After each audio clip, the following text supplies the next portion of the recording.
Charles. Yeah, good Um, evening. okay. Okay, it's good to have everyone on. Um, I think at this point, this would be a good time to say welcome to everyone. Okay. Hi, Nelson. Hi, Tosin. Good evening. Okay, so let's commence with what an exciting time this is going to be. We have we have Mr. Charles here to speak to us. Um, and that honor he's extending is I think this is rather understood that this has been extended to the Jollibee Society. And the Jollibee Society is come together uh, a, to see that a set of people can push writing beyond wishes and motivation and push it to the point of discipline. Jollibee Society is inclined to ensuring that there is if I may put it this way, a continuation of the writing culture. Um, there have been goals set by several individuals within this society, and a common problem with goals is that there's an expectation that they will be fulfilled, but then people or we generally we have an inclination to proceed with motivation as at when it comes up. Now, but the Jollibee Society has come to go beyond that and not just incline us towards discipline, but also see that the requisite knowledge is passed across. This has brought about such scenarios as having Mr. Charles, just in the last time, having such seasoned professionals, people who have made writing a flow for them, um, come to extend to us the wisdom that comes from the period.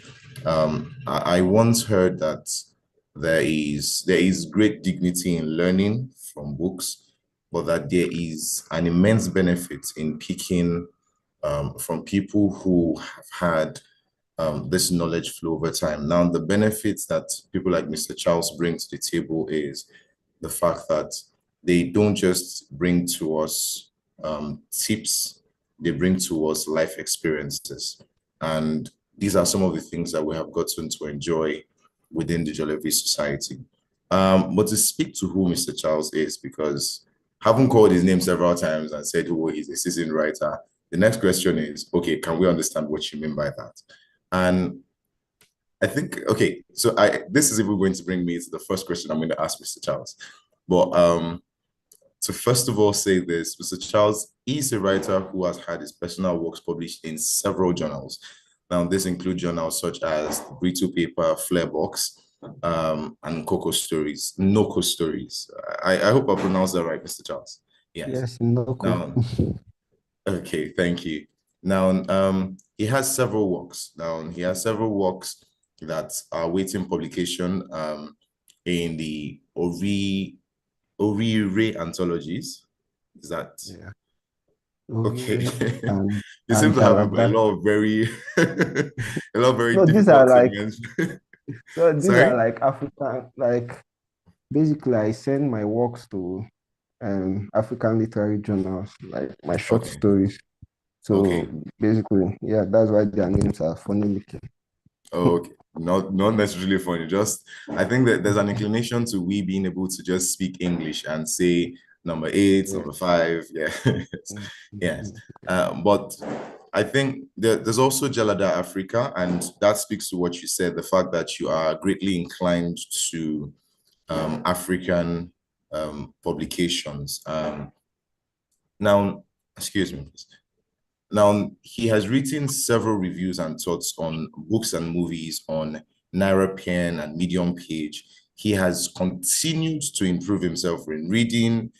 For those who joined early, you would have seen the fact that without much prompting, Mr. Charles was able to offer several books of knowledge that were able to pick, that he recommends would deliver several insights.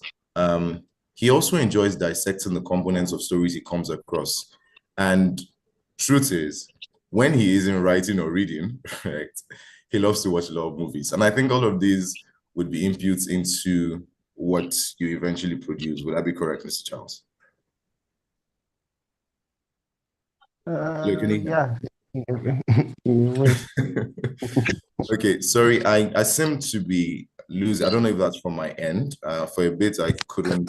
Hello, Hello. can you hear me? Yes, I can. Okay, okay, great. I can hear Uh, you as well.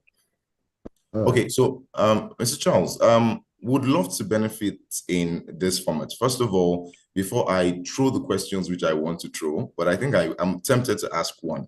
There's one that sits okay, top in my mind. But okay, we'd love to have you, we'd love to have you freestyle.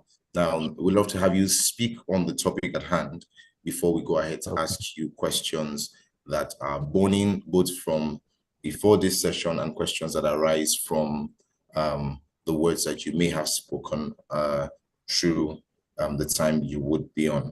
But first of all, I would like to ask, so you are a ghostwriter. yes, sir. Okay.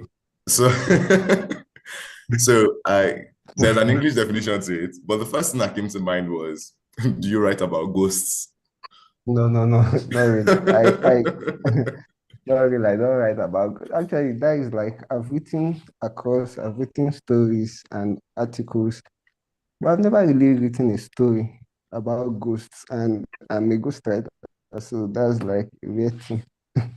So, no, I But, don't write but about ghosts. I find that difficult to accept because you've stated that a large part of your work is inclined towards the African context, and there is the assumption that Okay, the okay, African okay, yeah, yeah. context. Okay, now that you mention one of the stories, the one that is coming out on Oriri, it's a bit about spirits. Okay, okay. Yes, in a way I've written about Okay. ghosts. Because I was going to wonder, you've written so many short stories that are inclined towards the African context. You've done a lot, and then not one ghost. That's going to be strange. Okay, oh yeah, yeah, there's a ghost story. There's a ghost story. Okay, so I think at this point I'll hand it over to you for you to bless us with some wisdom that and we'll take it from there. Thank you. All right, thank you very much. The topic today was talking about the benefits of a writing community to the development of writers. And like I can't start this topic without talking about how I started writing because it's all connected. So I remember I how I got into writing was first through reading because if every writer knows, even last week when Satoshi was on, he said reading is a very crucial part of writing. And it's true. I started reading. I don't know when I started reading, but I never remember struggling to read. I just remember reading. And then when I was, I think, 11 or 12, my elder sister was an admission and she was studying English and literature. So she started bringing home these books, and they were all African books, like Things Fall Apart and The Concubine, Elisha Amadi, and I- Petals of Blood, like a lot of them. And because at that period of time, I was always interested I read anything. I would even read newspapers that they used to wrap suya. I read anything. I remembered when she finished reading these books, she would drop it in her shelf. I'll go and pick them up. I read Things Fall Apart so much that the book just disintegrated, like the leaves started pulling out of the book. That was how much I read Things Fall Apart. And at the time I said, oh, I want to write. I wanted to write like Chinua Achebe and Elisha Amadi. So I started writing. And when I started writing, I had this arrogance, like I felt like, oh, I'm very talented. I don't need to learn about writing. I'll just write. Whatever I write is a masterpiece. Until I joined a writing community. I remember that writing community is called Writers Cafe. So I went there and I placed a story there. And a writer who was more experienced than me saw it. And the writing community, they just tell you place your story. It's like Facebook, but for writers, like social media for writers, the Writers Cafe. So what you do is you place your stories and writers can comment, and mostly they comment with, constructive criticism. So when I wrote this story, a writer, I've forgotten his username, but he was not very kind. Like he finished, he brutalized my work, he destroyed everything I wrote. And he gave me like, I think about 15 points why my story was trash. And I got angry and I told him that he doesn't know what he's saying. We quarreled. But after like 2 days, I went and I looked at his comments again. And I actually saw that he made sense. He was like, okay, he's correct. So I went back to the guy and I told him, okay, fine. I'm sorry for how I reacted the other day. I have another story that I would like you to review. And the guy replied, he said, I don't have time, but give me your story. And I gave him the story. He said, oh, I didn't read the story because it was just the same of the old thing. But from the few I read, it then gave me 20 more points to work on. And I remember thinking, man, 20 more points when you don't have time. Assuming you have time, I wonder how many points you would have given me to write, to work on. Anyways, the point is, while I was in Writers Cafe, that was my first experience with feedback, that writing community, and it helped me improve my writing skills. I never forget my time at Cafe because while there, I started learning things about writing. I started learning how to present. I used to have this thing where I was writing for myself, like if it feels good. I wasn't considering the readers when I was writing. So during my time in Writers Cafe, that writing community, I learned to consider how the readers are seeing the work. What are the choices I have to make this work more presentable, more interesting, more readable? So it was where I learned all these things from a writing community. So I think that's like one of the first points of how do writing communities benefit writers. I would say, first of all, it helps you improve your skills. Once you get feedback about your writing, and if it's honest feedback, and if it's honest feedback and you're mature enough to take all this into consideration, then you'd find out that eventually you'd improve in your writing skills. Right. So that is like one way writers can benefit from a writing community, improved writing skill. We're talking about improved writing skill, we're talking about exchange of ideas, which is something I find I've always envied. Like I said in my I watch a lot of movies, and there's one thing I always envy about movies is they have cre- very creative ways of telling stories. Like at the time, movies are always experimenting. Like only this year, I've seen like 3 movies that went out of the norm to tell their stories. And there is most times when I go and read up those movies, I find out that these ideas are not coming from one person. They Most times, like we know Christopher Nolan, when he writes his movies, sometimes he writes them with his brother or he writes it with 2 or 3 other people. And I always find it interesting. I feel another benefit of being in a community is exchange of ideas. And when you're in a community, you're talking, like I remember one story I wrote when I was in another writing community, and the person called me and was like, this your story is great, but the ending is a bit too long. You should have done it like, and we discussed it, and I used the suggestions, and the story became better. So if I was doing this on my own,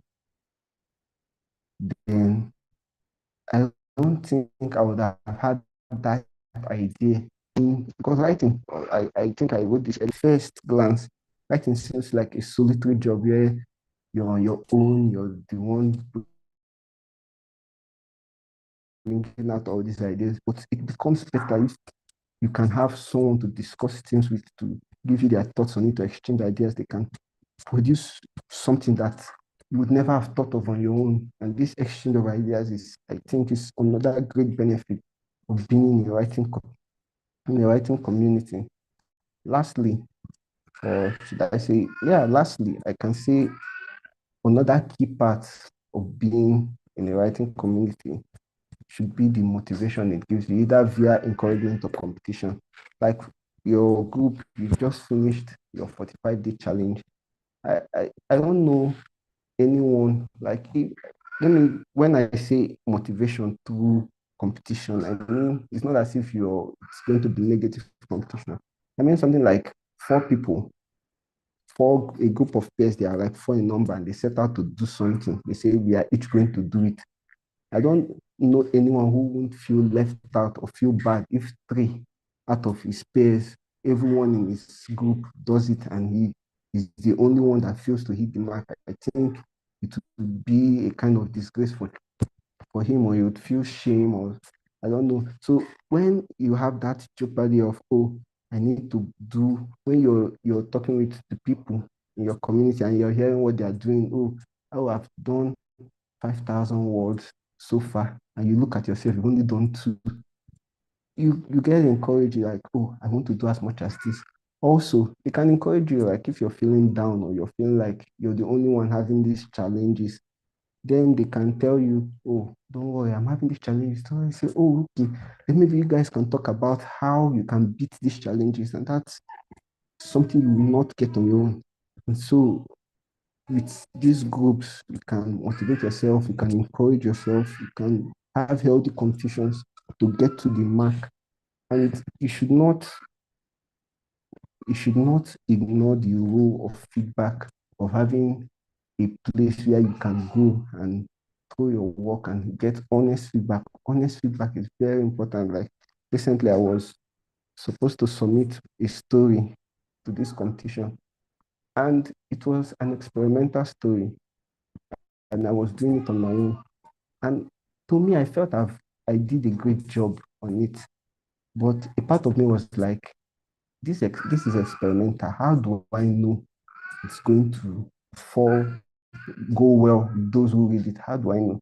So I had this group of people, and I was trying to strike the balance between literary stories and entertaining. I don't know how to put it, but I wanted a story that is both artistically, relevant and at the same time enjoyable to read. So it was a tight balance I was trying to say. So I had to call people. I had a friend that is deep into the literary society. I had other avid readers in my group. I just gave it to them and I heard that feedback and I found out that, oh, parts of these stories were actually quite confusing. And that was not good enough. I said, okay, fine. How do I fix it? And they were giving me suggestions. So you have to do this, you have to do that. And thanks to them, I was able to get a better story in consequence. So those are just the benefits of being part of a community. You get good feedback, improved writing skill, not exchange of ideas, motivation, either via encouragement and competition. And lastly, although this is not, I won't say this is as important as yours, but you also get a sense of belonging. I remember the first time I attended an open mic session in Port Harcourt, and they were doing, and everybody there they were writers, they were poets, most of them were poets, but they were all writers. And it was the first time I was attending something like that. Yeah, I was in a room with like-minded people, and I remember how I felt. Like I felt like maybe I'm not so crazy, or stuff like that. I it just was a good feeling to have, and it's why I was attending those programs. I remember it stopped in just as COVID was about to hit. It was COVID that brought an end to those programs. But during that period, I'm normally a prose person. I write good prose. But during that period, I started writing more poems because of that community that I was in. They were mostly poets, so I just started writing more, more poetry because of the kind of this. So when you're in this community of like-minded people and you all have a certain goal, then you just get more motivated to do more of what you set out to do. So I think those are like the benefits, some of the benefits of being in a writing community.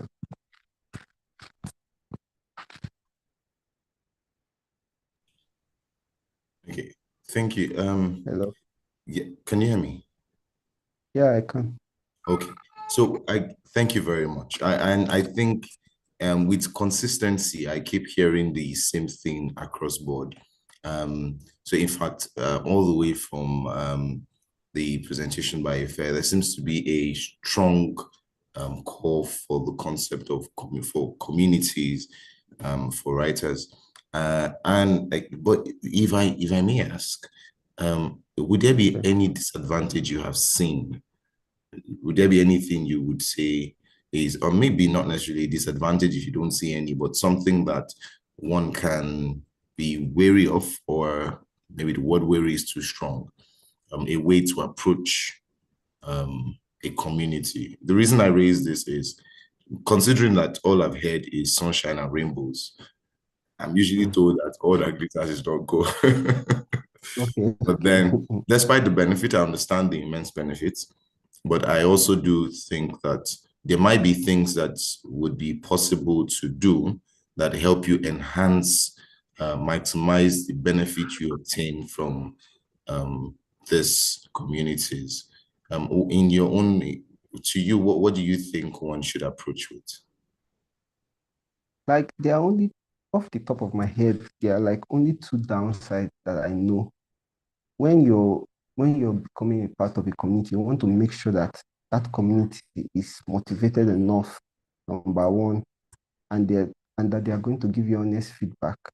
Because if it's just flattery, then you don't improve. Imagine if I went to Writers Cafe and everybody was telling me, great job, great job. I would never have improved. I would never have known that I was doing something wrong and that I needed to improve. And if they were not motivated enough, like let's say you started this 45-day writing challenge and everyone in the group is not even trying, is not doing it. That's going to even drag it down further. So yeah, you just want to make sure. And again, what is the skill level of the community? Like if you're all beginners, I imagine that there will not be much improvement. It should be a mix. There should be both veterans and beginners, and maybe even people in the middle. So you have this mix of, oh, the beginners are learning. The like there's not a flat level of knowledge. So that those are just some things that you want to consider.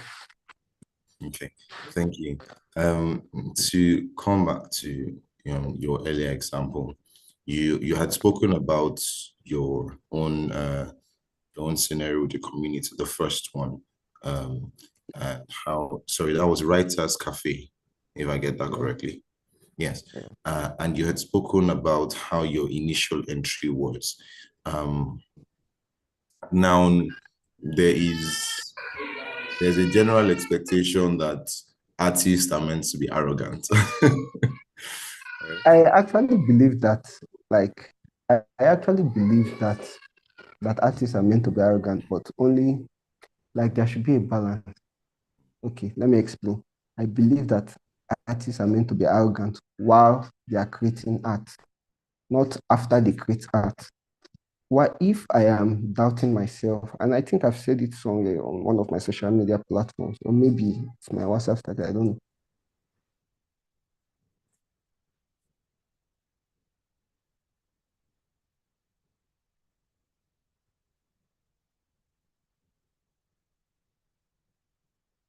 Okay. I can't hear anything else. I would love to confirm where that's from. Um, hello, can anybody hear me? Hi, Yes, I Nelson. can. I think it is network. Okay, okay.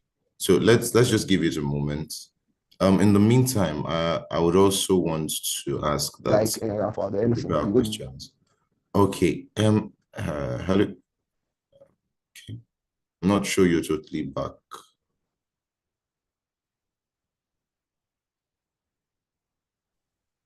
Okay. Hello. Yes, good to Hello. have you back. Yeah, Okay. so just to where we missed you was when you said that you do think you had put this on your social media status, and you were Okay. saying that something about how you were doubting and then we lost you.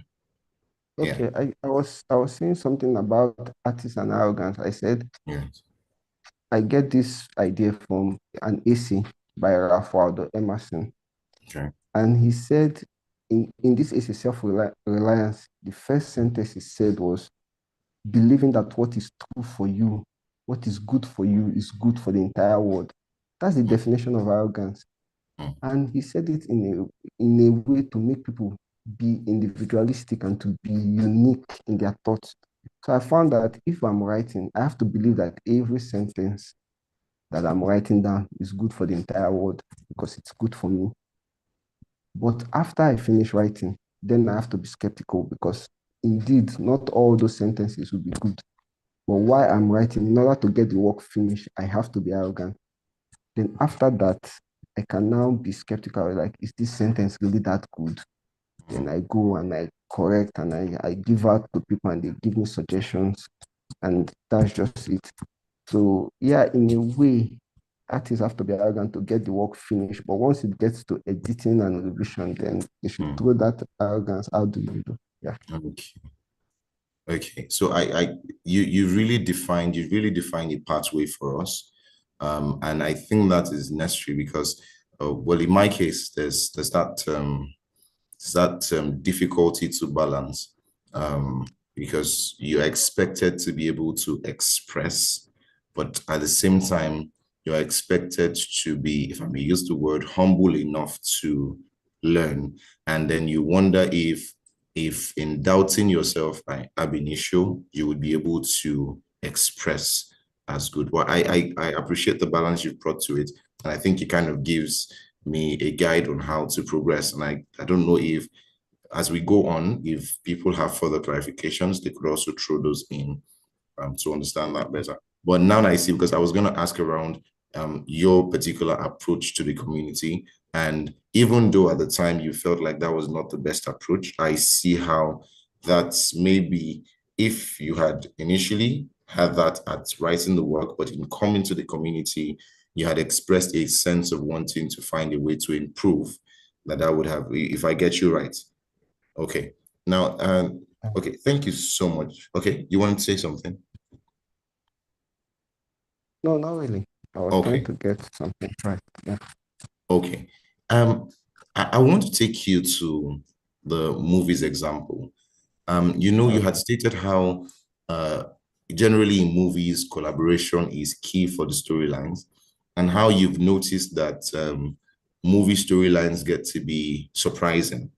Yeah. If I may ask, is this in relation to the story writing itself or to the several collaborations that are layered on top of the story writing?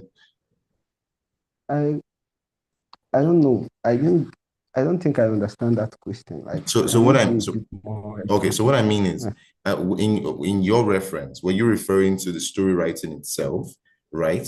Or were you referring Yeah. to aids that come on top of the story itself? For example, the visuals, the effects. No, no, no. I was talking about the story writing. Like, for example, if you watch series Yes. like seasonal movies, they are rarely written by one writer. Yeah. I don't know, they call it a writer's room. And you Mm, have 3, 4 writers sitting down and like this, what are we going to do about this story? mm, And that's and that has always, I feel like if you watch a lot of movies, you see that there's a clear difference between movies and seasonal like series. There's a yeah. distinction. There are a lot more iconic series than there are iconic movies. And I feel the difference is mostly because of the collaborative processes that goes Mm. in the story writing of those series. That's a hypothesis like that I have. Okay. Not, I don't know. Yeah. Yeah. Okay. Okay. So I quite get you. But at this point, I would love to let go of the reins in questioning and allow for any other questions. I could bring back some others, but let me allow for any other questions. If anyone has a question, I think this might be a good time to chip in so that Charles could help out.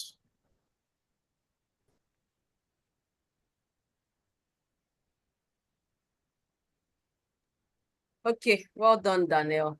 I have a question. And Okay. well done, Charles. Thank you for the wonderful things you've dropped. I particularly have picked the fact that you mentioned how it is very important for a mixed set of skill sets to be in a community. So you don't have a community of just amateurs and then they are not growing. But when there's a mix, the veterans can help the amateurs and then there's an exchange.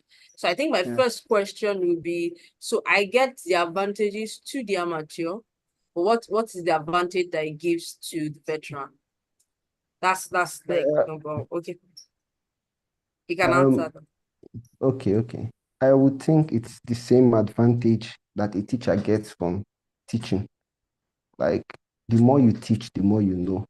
So if the veterans, like, one of the reasons we've heard over and over again that reading is important to writing, but in your reading, you won't only read the good stuff, you would also read bad stuff and like, this is very bad writing. Now, part of being a professional is being able to spot good writing and bad writing. So when you're spotting bad writing, you're knowing, you're relearning mistakes. Oh, normally I wouldn't have done this. Oh, this shouldn't be done. So you know subconsciously you reinforce your knowledge of, oh, okay, this is how I write better stuff. So I feel the veterans would learn by teaching.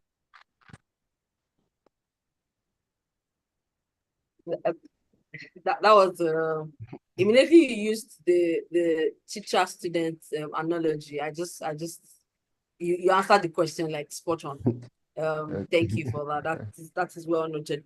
So I think my last question would be that, okay, so in let me use Jollibee as an example. So we are very young, yes, and then we came to, I think a good number of us are professionals, meaning we do different things. We don't write as a profession. We write as I don't even know how to explain it, but we write to show thought leadership. We write to express our thoughts, but it's not necessarily what we make money from or our daily that kind of thing. So when we started, it was a bit of a challenge to get people to come together to write at the same time. Like, people are just coming back from work and they're tired. Of course, there's a place of the community saying, hey, yeah, let's go. And that didn't help. But the question is, I remember that I think once or twice some people posted their work. And then what we had was, oh, good work. And then there's that restraint of people wanting to give feedback. Even when they know that, oh, this thing, you could adjust this in, people just, I don't know, maybe they just want you to feel good. Giving feedback is something that is not easy. So my question is, how can we make it a little bit easier for community members to actually give feedback in good faith? Because just like how you reacted, you said you didn't like the feedback the guy gave you at first, and then you went to reflect on it. So how do you think we can make it such that people would freely give that feedback that will help others to grow? How do you make it? I think feedback. Now, while I acknowledge that the guy who actually demolished my work was giving me constructive criticism, he should have done better in the way it was packaged. Like, yes, because bear in mind, then I was like 16 or 17. I was not equipped for such an onslaught. So I really wasn't. So yes, we have to tread. I strongly believe honest feedback is important. It's important because it has helped me so much as a writer. Even when I transitioned, the first person I worked with, he knew I wasn't very good with, like, when I was planning on writing blog posts, I haven't yet adapted to that. And he was practically both my boss and trainer. And his own feedback was very harsh as well, but by then I was used to. But a lot of people are not used to harsh feedbacks. So yeah, we have to make sure that it's spelled out like you've done well. You salt the feedback a bit, but you have to hit the nail on the head. You've done well. Like, I remember one of the best feedbacks I got. The man told me, this story is well written. These are some good parts of the story. Thank you very much. I just wish you had done this and this and this better. Don't you think it would have been okay? And I responded to her, I was like, that was like the softest feedback I ever got. I was like, okay, yeah. I've been having these issues and we talked about it. So yeah, feedback should be constructive and it should not be brutal. You should just be pushing a bit with a bit of like, if there's no work that is 100% bad, no matter who writes it, there is always something good you can highlight and then get to the point of what you're trying to improve. So that's how I see feedback. And another thing, when you have the urge to give feedback, you're not, as a, if you're a writer who is interested in improving other writers, you should not be shy about feedback. Take it as you're doing good. It's like a nurse that has to choke some, that has to, I say choke, that has to inject someone. It's the injection is going to be painful, but if you don't inject the person will continue being ill. So you wanting to give feedback, you're doing good, you're doing a good job, you're trying to help someone. So you should be like that nurse. You know it's going to be painful for this person, but you have to do it so that this person can get better. So that's how it's a matter of mindset. If like several people have come to me for feedback on their writing, and I always tell them the truth. Some get angry. Like just last month, a lady that came for writing this thing, I gave her just one feedback. She didn't come. She didn't come back. Like, and I wasn't harsh. so, that is the only thing. I always give feedback. I try to be as gentle as possible, and I don't bother about hurting it. I know I'm trying to make it better, so you be a better writer and be proud of yourself that you're bringing out good stuff. So that's my attitude to feedback. Okay, thank you, thank you very much. I think that in Toastmasters, I'm a Toastmaster, and in Toastmasters we have what we call CRC. So you mentioned it to say that the person that gave you the softest feedback used CRC method, which is commendation. Okay, this is what I love about your work. Recommendation, this is what I would recommend that you tweak and all of that, and then commendation again, like again, I love this about your work. So yes, and what I've picked is the community has to be very conscious in imbibing that system in place and ensuring that members, okay, yes, feedback is key, but let's use it in this particular way. So thank you for that. Last question from my end. So I'll let you know, two more questions and then I'll drop you back. So we are building a community, like I said, and we are quite young. So the question is, in your own opinion, what does an A community look like? Like when you see this. Hello. Hello. I think we lost her for a bit. Oh. I think she was referring to, she wanted to get a guideline for what. This is how a community should be like. Okay. I would like to hear it from your own perspective. They have to be. We lost quite a bit of what you said. If you could help summarize the question once more. Okay, so my question is, what does an A community look like? So you mentioned feedback, motivation, mixed skill sets, but what are the other things that makes a community A plus? Yes, that's it.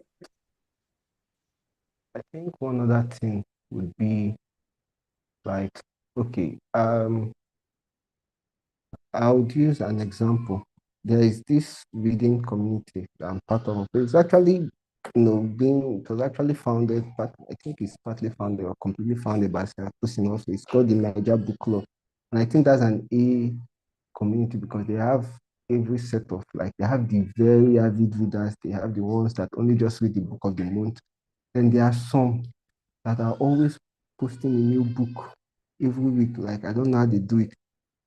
But most importantly, I think an A community is one where people of different fields can come together and they have a structure of these are programs that keep our members engaged. Like with the Niger Book Club, yes, you can write reviews and they can go back and there are times of the month where we discuss books, but there is a structure. Like even if you don't read, you read at least 12 books a year.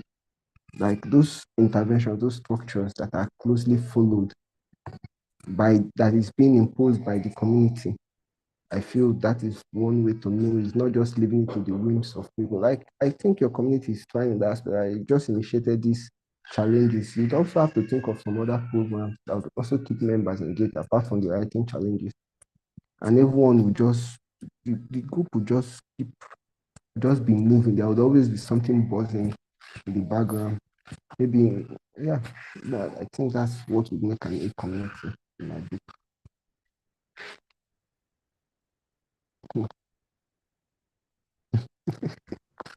Is that 21? We can't hear you. You're muted. Okay, so I was saying I should not answer the question, but this is the last one.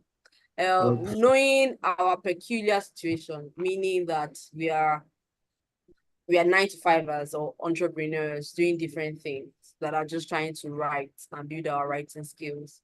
What's the general advice that you give us? Like, okay, so this is how you can get better, and that's what you write, so how you express yourself. Thank you. To how you write, I think to how you write or like getting the writing done. I want to know how I'll channel this because last week I had a few Both ways. both ways. Yeah. I think because you're busy people and you would probably do well with scheduling your writing. And just as we were discussing earlier, bit by bit, like me, for example, what I found, I actually have this problem of procrastination. And so I had to find, because if I don't solve this procrastination issue, I might end up starving because writing is basically my job. So what I do is I found a way to schedule writing in piecemeals. Like, for example, if I have a large project, the first thing I'm doing is dividing those projects on a daily basis. How many words do I have to write per day? That's the first thing I do. Then when I get the words per day, I ask myself, okay, what session? Like, for example, if I have a 40,000 word book, I'm writing for someone, a ghostwriter, I'm writing a 40,000 word book.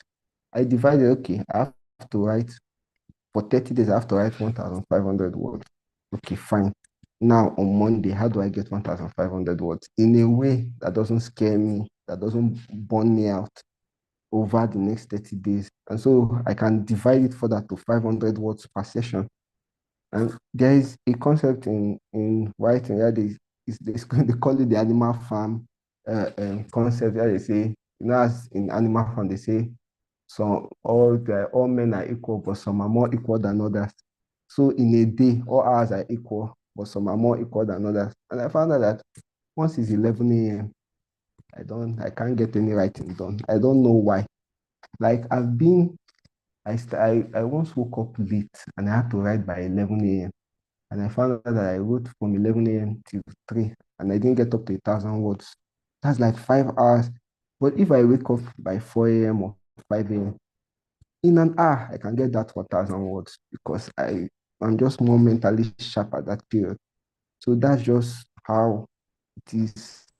So you would have to find the time you're most productive. You have to break down your writing into piecemeals, break it down on a daily basis. And even in that, they break it down to biteable sessions. That way, that is one way to fight resistance, like to fight the procrastination to write. And most times as professionals, I would suggest you get a bit of writing done before you start your other business, because since it is not your core business, there's a tendency to want to procrastinate because after all, this is not your core business. Once you've gotten the side hustle out of the way, you have no choice but to face your business. You won't be, so there's not, so at the end of the day, you find out that you've done the side work and you're forced to do your business like 500 words or maybe 300 words, depending on how you break down your sessions. And so that would be my suggestion on that.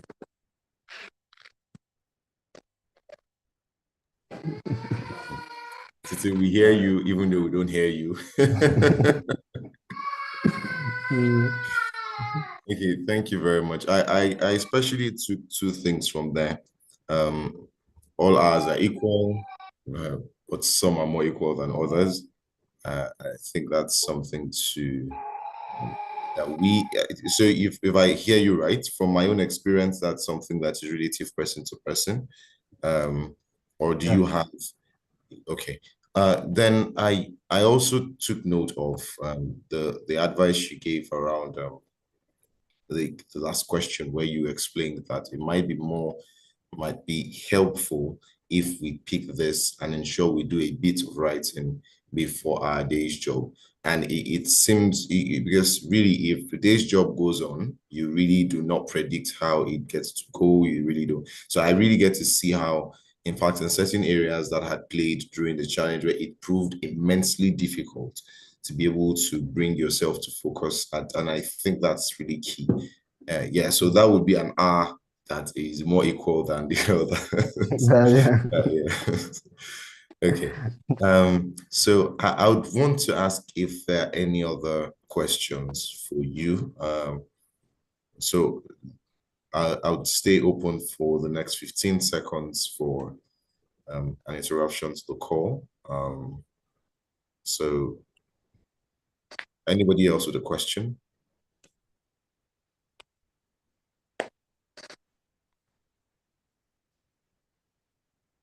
Okay. Okay. So let's go back to the question I dodged at the beginning and now I want to ask. So I particularly liked when Chimamanda, in referring to her approach to African works, explained the fact that she had written and written, and all her stories eventually seemed to be about things that she knew nothing about, but had simply picked up these terms from books. And then I think that was a bagel, and she said that when she eventually got to taste the bagel, she was wondering why in heaven's name this was something so romanticized, right? And, and hearing the fact that your works are also predominantly African based, seeing the contributions you've made to the African Literary Society, the question I want to ask is, to you, um, aside from your everyday life, because understandably, your everyday life is authentically African, right? But aside from your everyday life, aside from the stories you see directly side by side, where do you find motivation to write several thousands of words? Where do you find that motivation? The motivation. Or if I may use the Motivation. word inspiration, let's be exact since we're Okay, right. okay. Yes. Inspiration. I'm someone that gets my inspiration from like a lot of places. I get some from books that I've read. I get some from articles I read online. I also get a lot, an embarrassing lot from movies. And then the news is like, if you're in Nigeria, you know how the news can get. Like currently now, I mean, in River State, there is a serious drama going on, and I'm there and I'm just reading the news, and it's like a movie to me. So if I eventually want to write, sometimes it's even so easy to just write a story based on true life event. Just write it. Like if I want to write about the River Saga, I don't even need to invent anything because that is a movie on its own. So the places for inspirations are like varied. You, yeah, even on social media, sometimes you go on social media and you hear people discussing on a topic and you wonder why is it so? So you go and you think about it and you do some research and you can usually get stories from there or works from there.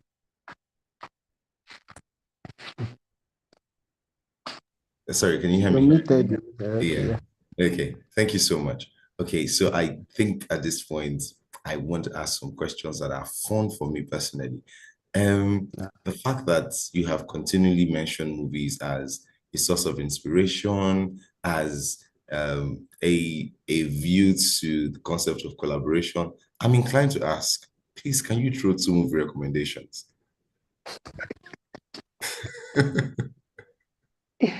Oh God. Movie recommendations. Okay. I'll throw the ones I found most innovative. There's this movie that I watched. This is it's a series, The After Party. It's a foreign movie.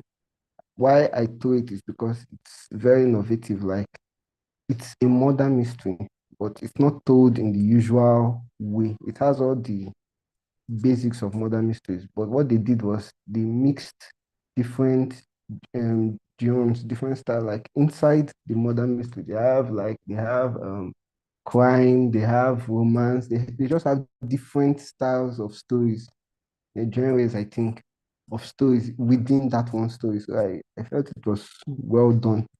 That's one. Then there's an old movie by Christopher Nolan, Dunkirk. I don't know if you've heard of it. Okay.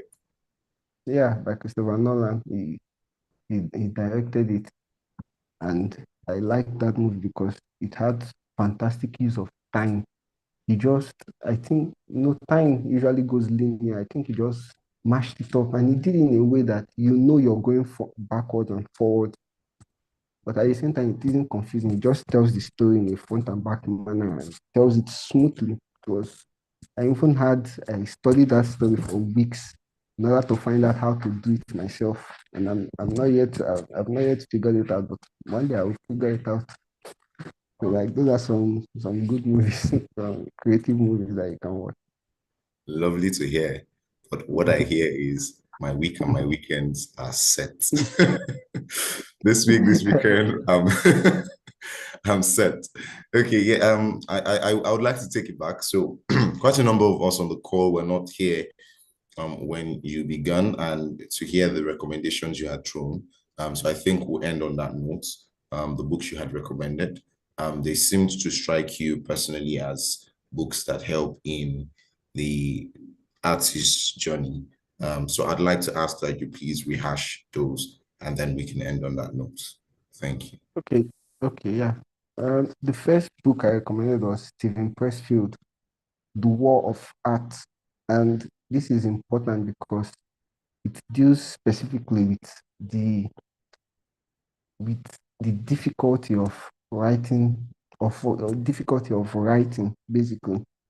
And the author was someone who had this personal affliction. He called it resistance. He called that, I don't know, he just called it resistance. And how he described it in that book, he said resistance is like gravity. It's like something that pushes every creative person away from completing his creative task. And so in that book, he was talking about the techniques, the mindset, everything you need to overcome this resistance.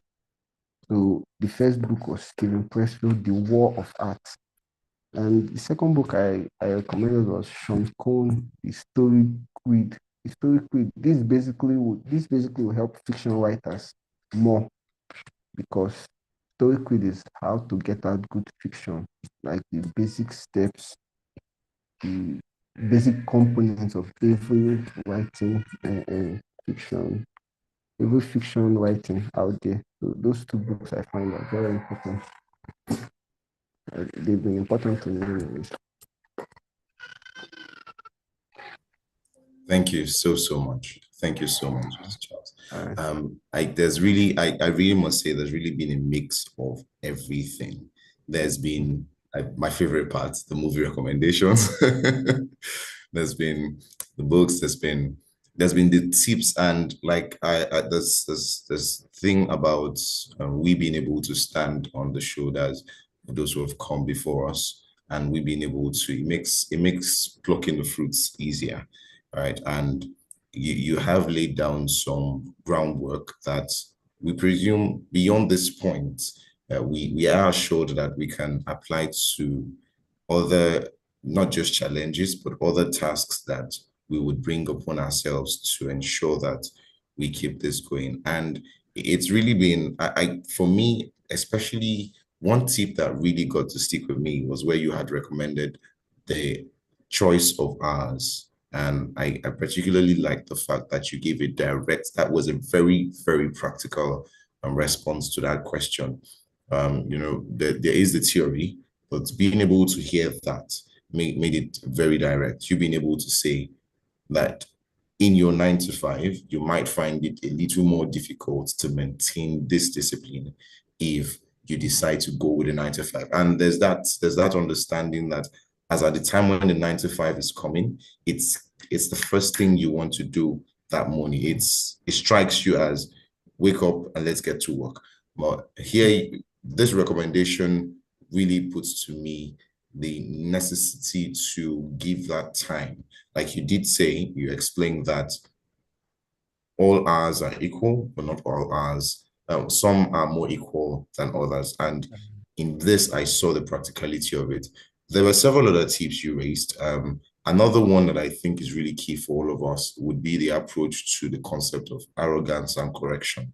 It gives us a good time flow to how to approach it. I do understand that several things have been picked by several members of the audience. Every one of us have picked a lot of things that we are able to apply going forward. Would like to thank you very much for your time. Thank you very much. We really appreciate you taking our time to be able to give from your experiences, from your depth of knowledge. We just want to say we really appreciate that. Thank you very much, Charles. All right, you're welcome. It's good to be here, actually. Yeah, really, I enjoy talking to you and Titi and everyone. It was an honor and a pleasure. Thank you so much. Thank you so much. Okay, I think at this point, I'll hand this over to Titi. Hello, Titi. Please help. All right. Thank you very much, Daniel. Thank you for taking charge tonight and leading such an interesting conversation. And a big, big, big, big thank you to Charles for the conversation, for being very real, actually, and showing us what we should expect from communities. And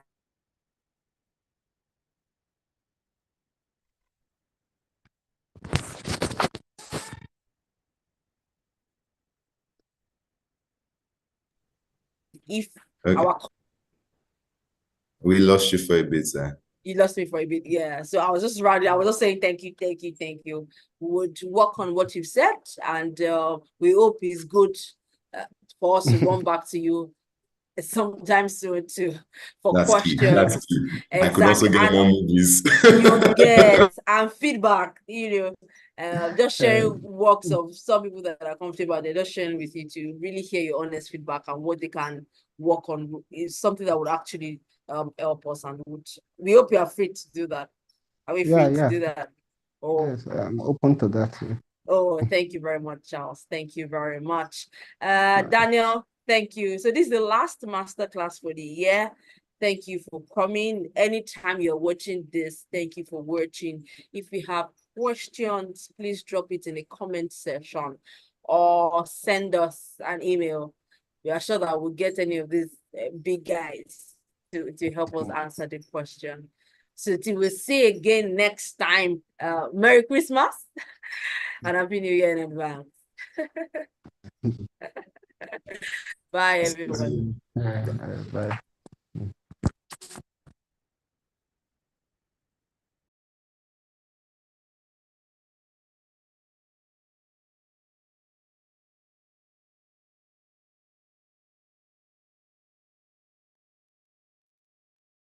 Daniel, you're just speaking on the English. Okay. Wait, we are still streaming to YouTube. Oh, please help us.